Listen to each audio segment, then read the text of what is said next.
শুভ সন্ধ্যা, আমন্ত্রণ সবাইকে। আশা করি সবাই ভালো আছেন। এদিকে আমিও ভালো আছি।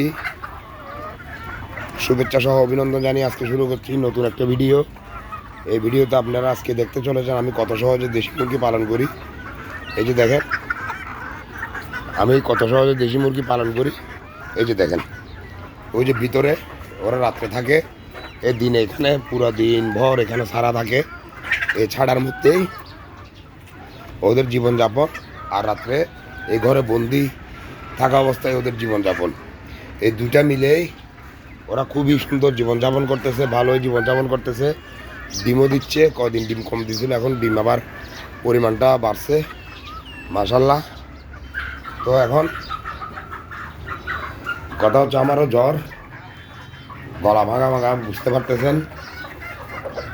এই যে দেখেন ওরা এখানে এগুলা কুচা মুরগি এবং একটা মোরগ দিয়ে আটকায় রাখছি। আমি সহজেই কত সহজে দেশি মুরগি পালন করি সেটা এই যে দেখতে পাচ্ছেন আপনারা। এই সন্ধ্যা রাত্রের দিকে এই মুরগিগুলো বন্ধ করে দিব, দুপুর সকালে আবার ঘুম থেকে উঠে ওদেরকে দরজা খুলে আবার খাবার দিয়ে দিব। এই পুরো দিন এরকম ছাড়া অবস্থায় থাকবে। এই সহজেই দেশি মুরগি পালনের এইটাই হচ্ছে সবচেয়ে ভালো মধ্য। আপনারা ছাড়া অবস্থায়, আমি তো টাওয়ারের ছাদের উপরে করি। এই যে দেখেন এটা আমি টাওয়ারের ছাদের উপরে এই যে গাছ মুরগি এসব এগুলো পালন করি। কিন্তু আপনারা যদি নিচে পালন করতে পারেন আমার চাইতে অনেক সহজ হয়ে যাবে। ছেড়ে যদি মুরগি পালন করেন দেখবেন যে আপনাদের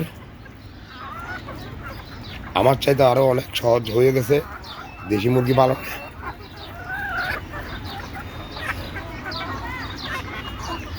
নিচে যদি ছেড়ে পালন করতে পারেন আপনারা মুরগির খরচও দেখবেন অনেক কমে গেছে। মুরগির খাবার খরচ এবং পরিশ্রমও কমে গেছে।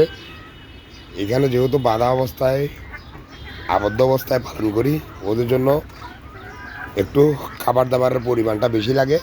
যদি ছেড়ে পালন করতে পারেন ওরা বিলে ঘাটে মাঠে ফসলি জমিতে বিভিন্ন লতা পাতা শাক সবজি বিভিন্ন ধরনের ফল মূল যেটাই পায়, নুড়ি পাথর বিভিন্ন পোকা মাকড় এসব খেয়ে ওরা জীবনযাপন করবে। আপনার উচ্ছিষ্ট খাবার দিয়ে পালন করতে পারবেন, খাবারের খরচটা অনেকাংশে কমে যাবে।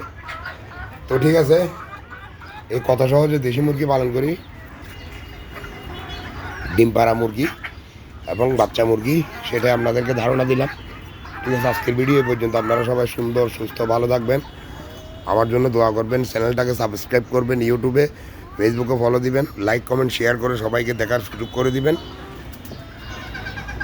খুদা হাফেজ, আসসালামু আলাইকুম।